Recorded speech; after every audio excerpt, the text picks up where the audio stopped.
Welcome, classic rock fans, to a short and impromptu video. Well, we've woken up to the announcement that the Stones are doing it again. They have announced some huge UK dates.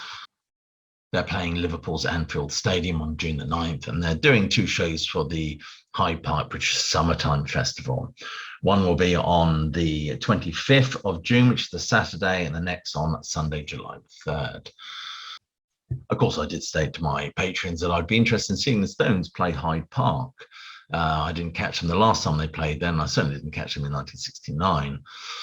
However, it's an interesting venue. It has an interesting history associated with this band. Whether or not we'll see that history celebrated is another matter. One thing that really puts me off going to the Stones is the set list. Set list is rather staid and uninspired, quite frankly. And their set list doesn't seem to have changed much in the last 20 or 30 years. You go there, you'll see them play Start Me Up, Jumping Jack Flash, Sympathy for the Devil, Satisfaction, Paint It Black. They'll do Miss You. And by the time you get all those standards in that they feel they have to play, there's not a lot of wriggle room left for anything particularly interesting. I think the last tour that this band did where the set list was really adventurous and interesting was the Voodoo Lounge tour. So that puts me off, really. I mean, don't get me wrong, the Stones live are wonderful. I saw them on the No Filter tour in Coventry. I mean, it's a great show, but I just feel that I personally would like to see a completely different set list. I know they've dropped Brown Sugar, and we can argue about the reasons and whys and wherefores they dropped that.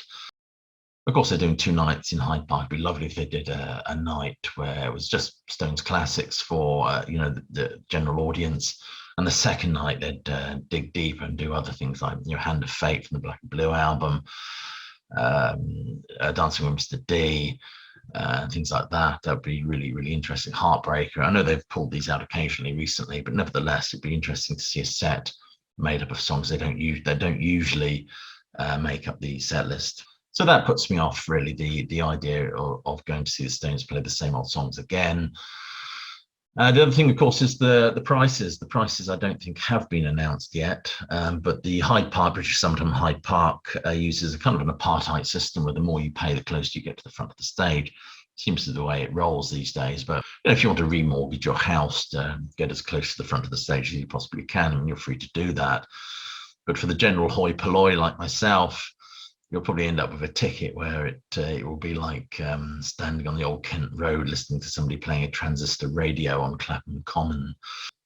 So I'm and about this. I mean, I'm a huge Stones fan, as well, but there are some factors that will be interesting. It'll be interesting to see who is on the support bill with them. I mean, there'll be a pretty impressive support act, I suppose. And of course, that will boost the ticket prices, and see what other bands are playing with them. And the other factor that makes me want to go is just the prospect of seeing the Stones play Hyde Park. I think it'd be a great day, a great event.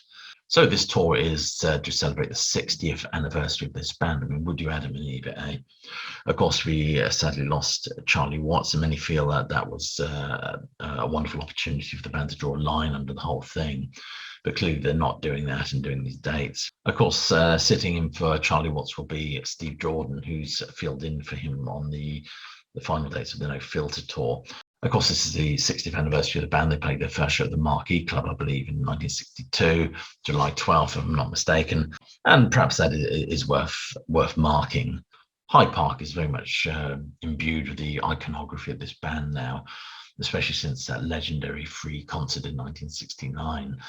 Where the band were effectively upstaged, I think, by King Crimson. And of course, that was an opportunity to mourn or say goodbye to Brian Jones, who had been sacked from the band just prior. Interestingly, they played Hyde Park, I think it was 2013. The date could be wrong there, but it was filmed as part of their Sweet Summer Sun concert. And that's a great show as well. And the tickets will go on sale this Friday, available from a number of outlets. So will you be going? I mean, I'd love to know your thoughts, whether you feel that, the end of the No Filter tour was a great opportunity for this band to just to finish, really, especially after losing Charlie Watts. I do like the idea of a goodbye show by the Stones in London's Hyde Park. Although this has not been billed as such, we have to wonder how many performances, how many shows they've got left in them. I suppose they want to keep their options open. My personal hope for the set list is they'll drop things like Jumping Jack Flash and Satisfaction. I could certainly do without Miss You as well, and replace it with deeper cuts like Dancing with Mr. D, Hand of Fate from the Black and Blue album, Hey Negrita. I love that one as well from that album.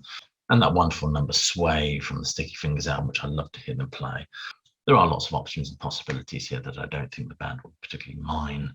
The show in Liverpool, of course, is interesting as well, as I believe, if I'm not mistaken, it's the first time they've played Liverpool since the Sticky Fingers tour, where they played the Liverpool Empire, I believe. And if you'll excuse me for referring to the Planet Rock website, it says here the set list for both Stone Cold classic anthems, including Satisfaction, Painted Black, Tumbling Dice, Sympathy for the Devil, Gimme Shelter, plus other songs and surprises from their favourite back catalogue.